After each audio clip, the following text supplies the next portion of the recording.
Vamos lá. Fala pessoal, tudo bem? Professor Gabriel Menezes aqui, professor de Geografia, e eu venho hoje bater um papo com vocês sobre uma coisa que me parece fundamental, que é a ascensão e queda do Japão. Pessoal, quando a gente fala de Japão, me parece um dos países mais fundamentais para se compreender a geopolítica asiática, porque é no Japão que eu começo a ter a Ásia enquanto um país líder em produção, líder em economia e um país que, na verdade, vai começar esse processo é o Japão. Japão esse que é uma ilha, na verdade são 4.000 ilhas, tá? E que mesmo tendo geograficamente várias questões para não ser um país que fosse dar certo, acaba dando muito certo por vários fatores, tá? Para começar, portanto, a falar de Japão, pessoal, eu sou obrigado a lembrar que o Japão é uma divisão muito clara entre 84% de planalto e 16% de planícies. Nesse caso, quando a gente fala então de planalto, eu falo de montanhas. E essas montanhas, pessoal, feitas ao longo do tempo no Japão, favorecem com que a população japonesa se concentre em ambientes pequenos, em ambientes que sejam limitados, que são as planícies, porque as montanhas são muito difíceis de você plantar, difíceis de ter animais, difíceis de construir casas, tá? E, enfim, você acaba tendo uma limitação da expansão japonesa. Para piorar a situação, o Japão é um país que tem poucos recursos agrícolas, pouco ouro, pouco ferro, pouco carvão. É um país que geograficamente não é nem um pouco favorecido, tá? Vai lembrar que isso vai impactar bastante a relação do Japão com outros países. Vamos voltar daqui a pouco nisso. Vai lembrar ainda, pessoal, lembrando que o fato de ter muitas montanhas favorece que o Japão invista na agricultura de arroz, na chamada rizicultura, tá? Nos sopés das montanhas, ou seja, na base das montanhas, e, claro, com a produção de arroz muito forte, tá? Através da agricultura de jardinagem, você vai ter a produção de arroz muito forte, junto com formato, claro, o Japão tendo várias ilhas, você favorece também a pesca e a produção de algas, fazendo com que a comida japonesa seja basicamente uma relação entre algas, arroz e peixe. Tá? E aí, claro, você conhece a comida japonesa a partir desses fatores. Legal. Pessoal, Japão, tá? Então tem 4 ilhas muito grandes, que são as ilhas de Kyushu, Shikoku, Honshu e Hokkaido, tudo bem? Nós temos mais ilhas do que essas, são 4.000 ilhas, como eu já falei para vocês, mas em teoria, tá? A gente está falando, então, de grandes 4 ilhas aí, que favorecem essa estrutura japonesa em termos de relevo, ok? Voltando aqui, galera, o que acontece? Como nós havíamos falado, tá? A ideia do Japão, então, realmente é ter muitas ilhas e, com isso, favorecer a ideia da produção de comida japonesa, né? Aqui também é o caso da rizicultura, um clássico, ok? Legal. Quando é que o Japão ele começa a se tornar uma potência? O Japão se torna uma potência a partir da década de 50 do século XIX, quando, na verdade, a aproximação dos Estados Unidos em relação ao Japão faz com que o Japão seja forçado a abrir suas portas, tudo bem? O Japão abre suas portas, para a Marinha Americana, que força a abertura econômica do Japão. O Japão não queria isso, o Japão é um país extremamente isolado. E aí eu tenho uma guerra que dura alguns anos entre os Estados Unidos e o Japão, tá? Quem leva melhor nessa guerra são os Estados Unidos, tá? O Japão tinha uma estrutura militar péssima, muito focada em armas brancas, tá? Em espadas, enfim. Não consegue levar melhor. E aí a estrutura de poder do Império Japonês vai à sua falência, com a sua consequente, tá? Perda dos shogunatos. O que eram shogunatos? Na verdade, pessoal, o Japão eram basicamente várias ilhas de poder, como se fossem grandes feudos, tá? E esses feudos acabam indo à falência, porque, na verdade, gente, veja, se o Japão for como se ele era dividido em grandes feudos, não havia uma unidade, não havia uma coesão de poder no Japão. E aí, quando tem um outro país, como os Estados Unidos, invadindo o Japão e brigando com o Japão, esses vários poderes isolados não conseguem se articular para poder impedir qualquer tipo de avanço geopolítico em relação ao Japão. Né? Avanço de quem? De países como, por exemplo, os Estados Unidos, mas também poderia ser a China, poderia também ser a Coreia, tá? Dentre outros que poderiam vir a invadir e atacar o Japão. Bom, a partir do fim do Japão, pessoal, quem assume o poder o fim do shogunato, na verdade, né? Quem assume o poder é Meiji, tá? O imperador Meiji, criando uma nova fase no Japão, chamada então de Era Meiji. Ele promete a unificação de diversos shogunatos, tá? De diversos shoguns. Ele cria a ideia de Estado dentro do Japão. O Estado japonês então desperta. E com esse Estado japonês criam-se novas demandas que o Japão até então não tinha. São algumas demandas, inclusive, olha só que cara maravilhoso, lindão, tá? Esse é nosso imperador Meiji, tudo bem? E aí o Meiji ele vai começar a criar uma nova estrutura de poder no Japão. Qual vai ser essa estrutura? Primeira coisa, por exemplo, o ensino se torna uma coisa universalizada. Então, a partir de agora, eu vou ter um ensino em que todos terão basicamente acesso. Coisa que o Japão não tinha se projetado até então. Não havia ideia de criar uma educação básica, unificada, para que todos tivessem acesso.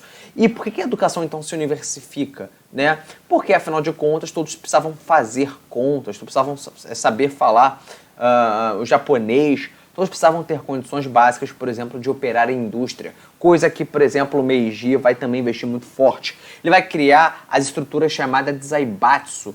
Que eram os Zaibatsu? Os Zaibatsu, pessoal, eram empresas, indústrias inicialmente familiares, mas que depois vão ser organizadas e favorecidas, subsidiadas pelo Estado japonês. Então o Estado japonês vai dar incentivos fiscais, como impostos mais baratos, rodovias, ferrovias para essas indústrias, para que elas pudessem crescer e, de certa forma, criarem uma força muito grande na Ásia. Tá? Então serão o crescimento de empresas apoiadas pelo Estado, que vou chamar de Zaibatsu. Por exemplo, como exemplo de Zaibatsu, eu vou ter a Mitsubishi e vou ter a Mitsui. Lembrando que esses dois tipos de indústrias, tá, estarão extremamente relacionadas a indústrias que eram apoiadas de fato pelo governo japonês para poder, por exemplo, vender mais barato e crescer de forma rápida, imediata no mundo. A Mitsubishi, por exemplo, ela começa com produtos em geral, indústrias em geral, e vai depois se aperfeiçoando com carros, tá? Mas ela vai fazer vários tipos de produções, e não à toa, no século XX, uma das empresas que mais cresceu ali no século XX foi a Mitsubishi, tá? A Mitsui, por exemplo, faz seguros de grandes produtos, como locomotivas, tratores e até mesmo celulares, tá? Uma grande seguradora. E todas essas empresas, então, não só essas, mas também essas, vão crescer através do apoio japonês, tá? Vale lembrar, pessoal, que o capitalismo no mundo já estava acontecendo. Então, os países como os Estados Unidos, países como a Alemanha, países como a França, como a Inglaterra, já tinham empresas consolidadas. Para que o japonês se tornasse competitivo internacionalmente, era fundamental o apoio do governo. Portanto, assim, os Zaibatsu começam a crescer. A ideia era que o governo, apoiando essas empresas, ele conseguiria, em curto prazo, se tornar competitivo perante esses países. Lembrando ainda também que o Meiji, além de criar os Zaibatsu, vai criar também a ideia de militarização do país.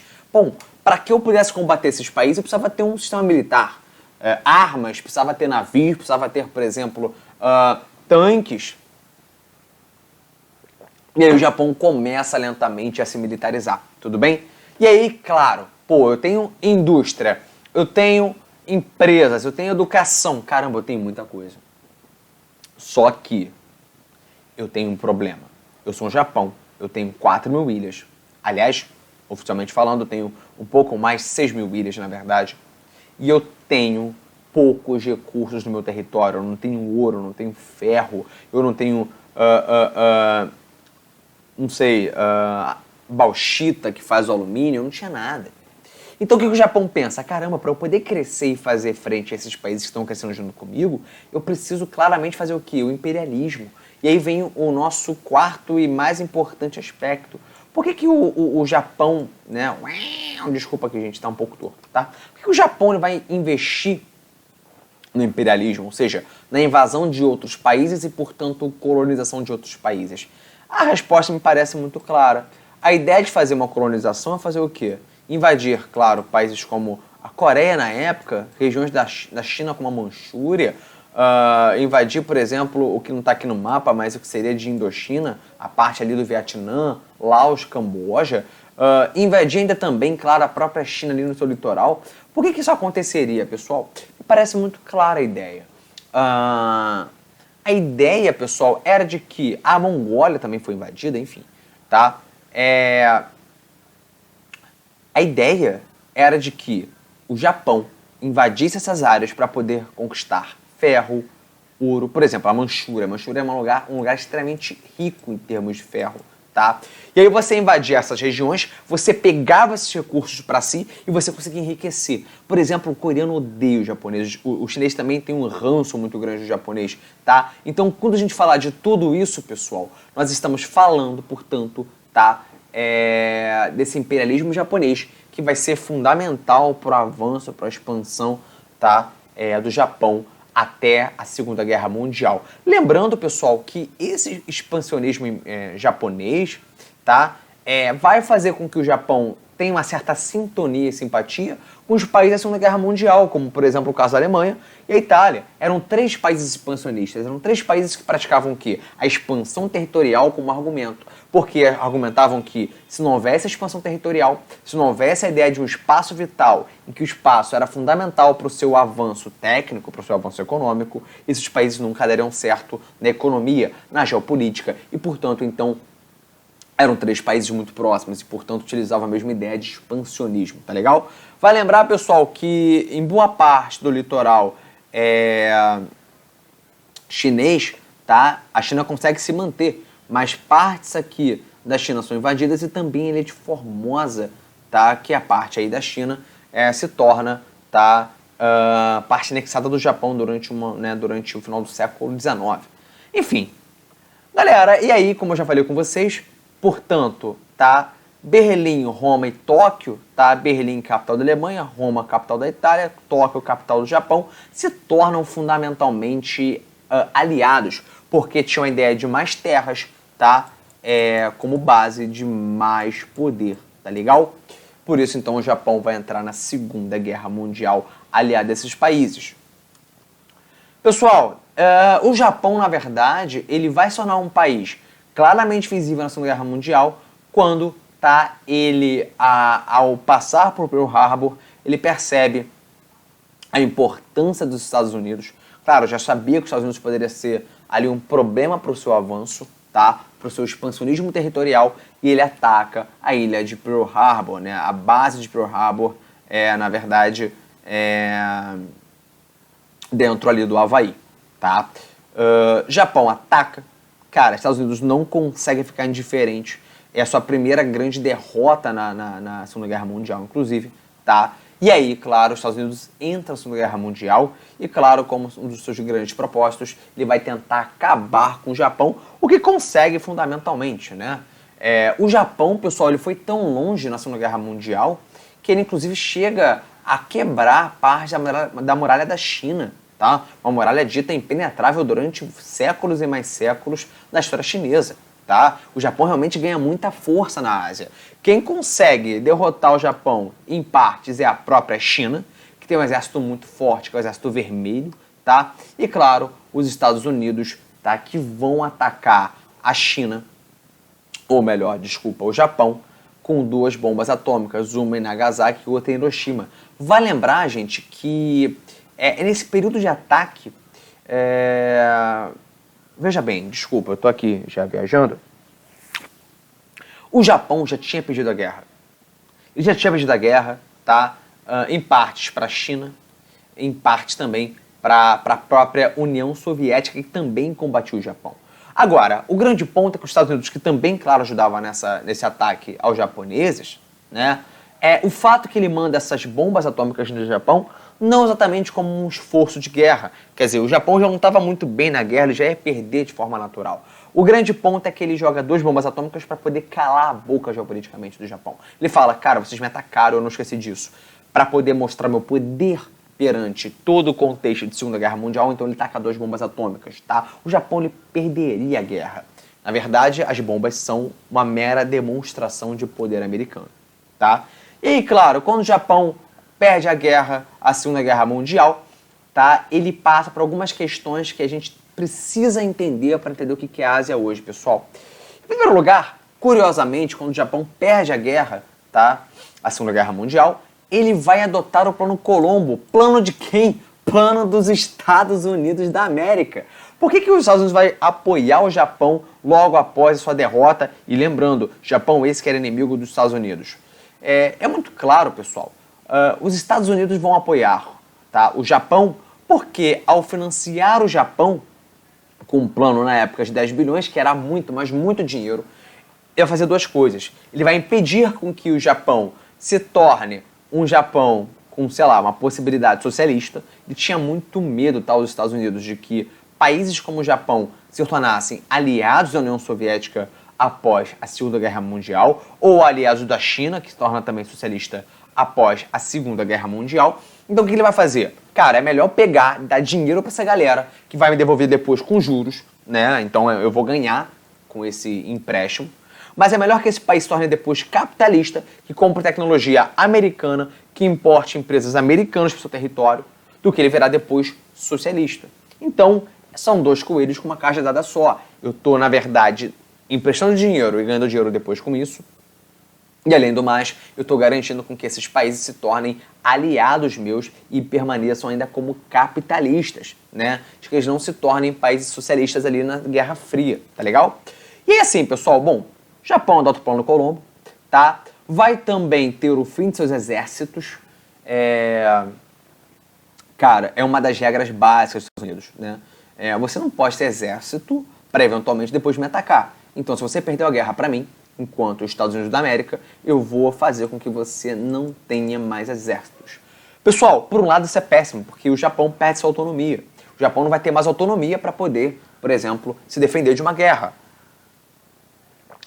Mas, por um outro lado, o Japão agora vai ter dinheiro para investir, não em exército, não em tanque, não em helicóptero, não em, sei lá, em avião, mas agora investir claramente na sua economia, que está depredada, tá acabada depois da Segunda Guerra Mundial.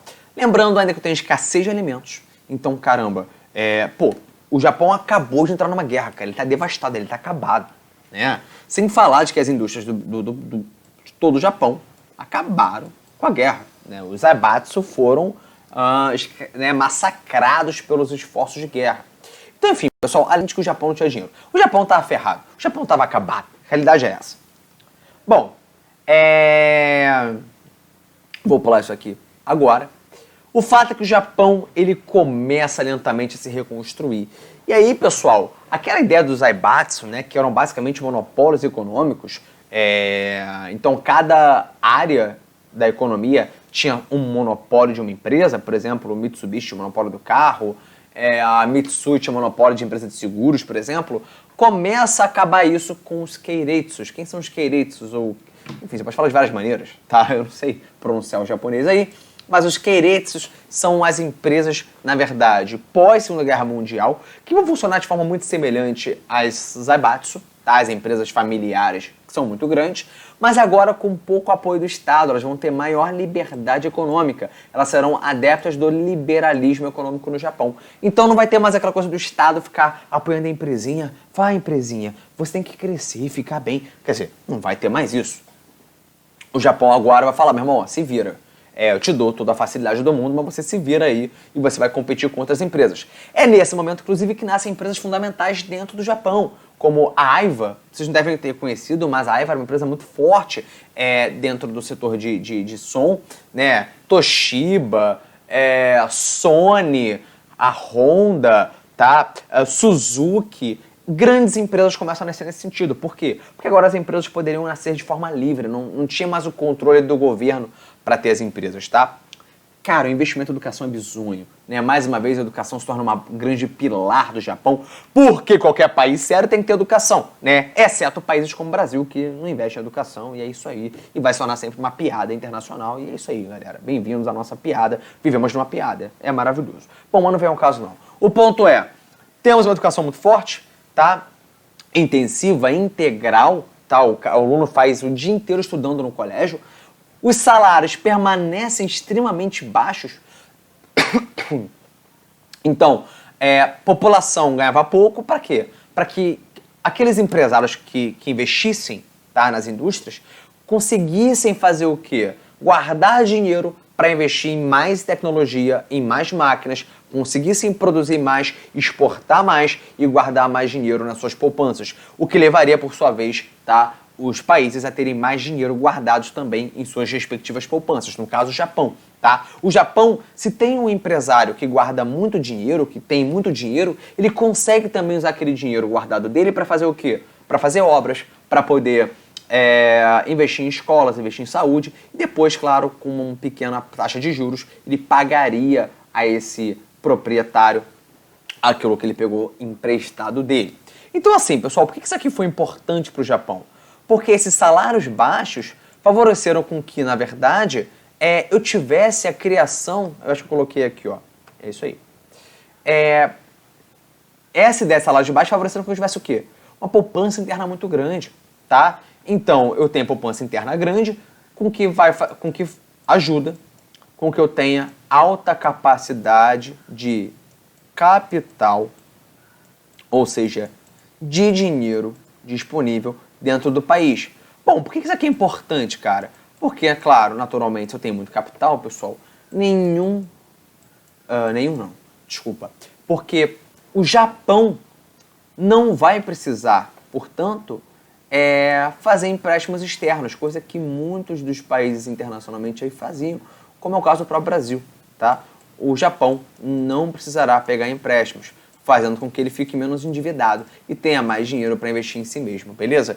Então essa manutenção de baixos salários foi fundamental naquele momento, além do fato de que a mercadoria japonesa dentro do seu território ela era mais cara do que para fora. Então assim, o governo fez uma cultura muito clara, tá? De que o consumo japonês deveria ser baixo, tá? Ele não tinha propensão ao consumo japonês, tá? Além disso, o governo japonês fazia leis de proteção ao emprego, então você conseguia se manter durante muitos anos numa empresa só, e isso fazia com que o japonês trabalhasse com conforto, com seguridade, com muita tranquilidade, tá? Enfim, isso fez com que realmente a população tivesse empregabilidade, ainda que ganhasse muito pouco, e o país fosse ali ganhando poder de investimento ao longo dos anos, tá? Galera, lembrando ainda, eu falei para vocês que o consumo de mercadorias dentro do Japão era muito caro, então não valia a pena vender dentro do Japão. O que as empresas faziam então? Em vez de venderem para dentro, vendiam para fora. Elas criaram verdadeiras plataformas de exportação, porque afinal de contas, claro, valia muito mais a pena vender barato para outros países que compravam em grande quantidade e faziam o Japão ter muito dinheiro, do que vender para dentro, já que o japonês culturalmente nunca foi de grande consumo e que também a mercadoria internamente era muito cara, tá? A moeda japonesa era muito barata também, tá? E aí, por sua vez, já que o consumo interno era muito barato, as pessoas preferiam fazer o quê? Olha, melhor vender para fora, tá? A ideia era basicamente essa. Vai lembrar, pessoal, que ao longo do tempo, algumas coisas foram acontecendo em relação à indústria japonesa que vendia para fora. A primeira coisa é que essa demanda por qualidade no mercado americano, quer dizer, o mundo começou a demandar coisas com melhor preço, também com melhor preço, mas com melhor qualidade, com mais variedade. E isso fez com que ao longo do tempo a empresa a empresa japonesa conseguisse e investisse mais em qualidade de produção industrial, tá? As empresas tinham que, na verdade, estarem no litoral, tá? O Japão tinha que investir muito em commodities, tá? Para poder fazer sua empresa acontecer. Então ele tinha um gasto muito grande, né? Ele tinha que investir em tecnologia, tinha que investir em commodities, ou seja, matéria-primas vindo de fora, tá? E elas vinham de fora, claro, porque o Japão não tinha nada dentro do seu território. Então, a sua procura por produtividade tinha que ser o quê? Muito maximizada, tá? Ela tinha que, assim, eu tinha que produzir de forma muito barata, o mais barata possível, e vender de forma o mais cara possível, sem afetar o meu consumidor. Então, a ideia de produtividade era realmente muito importante. Tinha que produzir em grande escala, com baixo preço e vendendo pelo melhor custo que eu poderia, tá? Sem falar de que o espaço japonês sempre foi um espaço muito pequeno, então as fábricas tinham que ser o quê? Enxutas, pequenas, tá? Para que eu pudesse, claro, não pagar um aluguel muito caro, ter a compra de um terreno muito caro. Bom, resumo da história, pessoal. Tô falando da beça para vocês de economia, por quê? Porque isso fez com que, na verdade, eu criasse um novo modelo de produção dentro do Japão, que é o modelo do toyotismo, tá? Que é aquela produção sob demanda, produção just in time, né? Muito preocupada com qualidade, tecnologia, trabalhadores muito qualificados, né? Focados em exportação e com utilização de robotização e, claro, focado também na produção de transnacionais. Gente, eu tô falando disso por alto, mas isso é matéria mais do primeiro ano, tá? Mas não falando disso não é à toa, não. É porque, na verdade, gente, o Japão ele cria uma nova forma de produção que é tão inovadora no mundo inteiro que faz com que as empresas japonesas elas fossem para outros países, tá? Procurando melhores condições de produção. Ela começa, por exemplo, a ir para a China, a ir para a Malásia, a ir para Filipinas, a ir para a Coreia do Sul. Porque no Japão, pessoal, veja, como é que eu vou explicar isso para vocês? Eu tenho terrenos caros, população foi investida em educação, então a população tem a mão de obra muito qualificada, de uma mão de obra muito qualificada a população, o que era ótimo para a empresa. Ótimo. As empresas que foram saindo do Japão, cara, eram um outro nível de qualidade. Pô, olha só aí a Sony, Honda, Mitsubishi, Casio, né, a Aiva que eu falei para vocês. Inclusive, eu tive um Walkman, tá, pessoal? Em vez de ter, por exemplo, um MP3, um celular como era hoje, isso aqui era um toca-fita junto com rádio, era um clássico. Inclusive, eu tive um, era muito maneiro.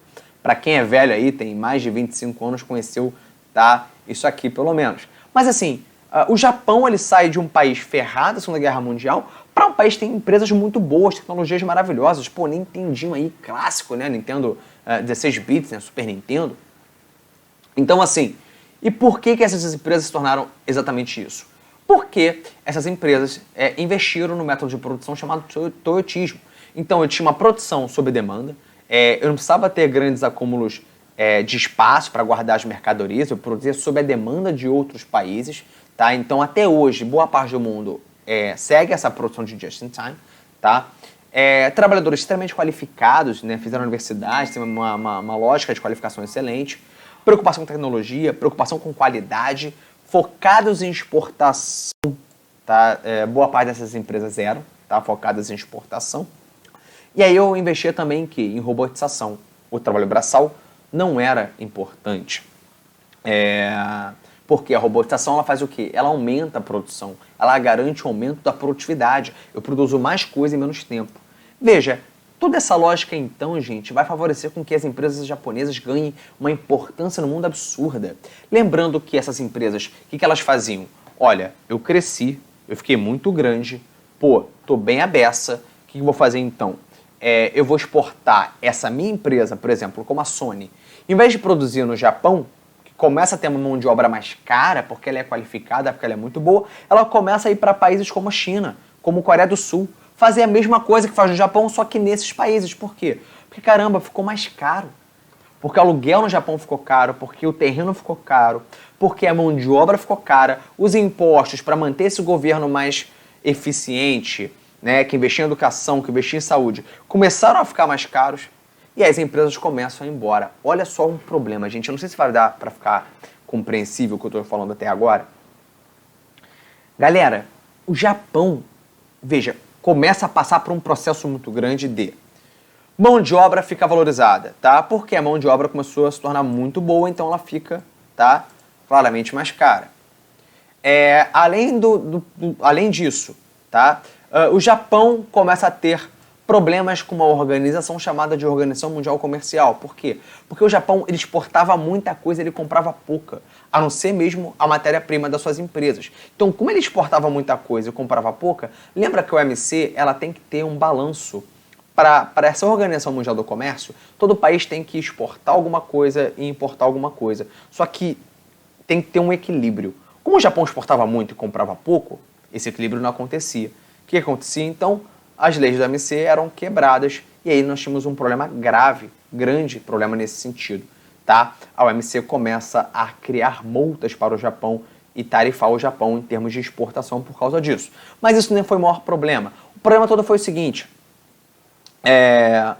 os salários eram proporcionalmente baixos em relação às mercadorias. As mercadorias eram muito caras dentro do Japão. Então, assim, a população japonesa não comprava, né? Não conseguia comprar as mercadorias que eram vendidas no seu território. É como se o PlayStation fosse vendido lá fora por $1.000 e lá dentro por 4.000. Então, caramba, não fazia sentido. E aí a população não comprava, né, o que favorecia com que as empresas japonesas não quisessem vender ali. Isso era um problema grave, tá, para alguns comércios dentro do Japão, tá? Sem falar com que o aluguel, a venda dos lotes de terras eram muito caras, tá? E, somado tudo isso, o preço do petróleo, gente, foi aumentando com o tempo. Então, o preço das mercadorias, ou melhor, da matéria-prima que o Japão comprava, começou a ficar muito caro. Então, o que essas empresas começaram a pensar? Olha, quer saber? A mão de obra está encarecendo. Ela ainda ganha pouco proporcionalmente, mas ela está encarecendo. Os impostos encareceram. A matéria-prima encareceu. Tá? Os aluguéis, as compras de terrenos para poder fazer minha indústria encareceram. O OMC está enchendo o nosso saco. Bom, já que o que eu faço é quase que mecânico, já que a minha empresa ela trabalha com robô e eu tenho uma forma clara de trabalhar com essa empresa, por que ao invés de trabalhar com ela dentro do Japão, que está ficando mais caro, por que eu não vou com ela para outro país? E as empresas americanas, pessoal, as empresas japonesas começam a ir para onde? Começam a ir para os tigres asiáticos. Vai lembrar o seguinte, que é interessante? Isso aqui é bem interessante. Olha só que curioso que eu vou falar com vocês. Galera, os países que começam a ganhar, não a ganhar, tá? Mas que começam a ter uma grande qualidade de produção, que vão crescendo, que eram países pobres, se tornam países desenvolvidos, passam sempre pelo mesmo processo. Por quê? Se torna um país muito bom para produzir, mas muito caro. As empresas que estão lá naquele país começam a se tornar o quê? As famosas, tá, transnacionais, porque elas começam a querer pensar no produto no seu país de origem, no caso da Sony. A Sony até hoje é uma empresa japonesa. Mas o que ela faz? Ela começa a ir para outros países. Ela começa a produzir, a montar o produto em outros países. Então ela cria o produto no seu país de origem, tá, na sede da sua empresa, e vai montar o produto nas suas filiais, em países como, por exemplo, o Brasil, Estados Unidos, China, Malásia, porque é mais barata a mão de obra, os impostos são mais baratos. Vocês estão entendendo onde eu quero chegar?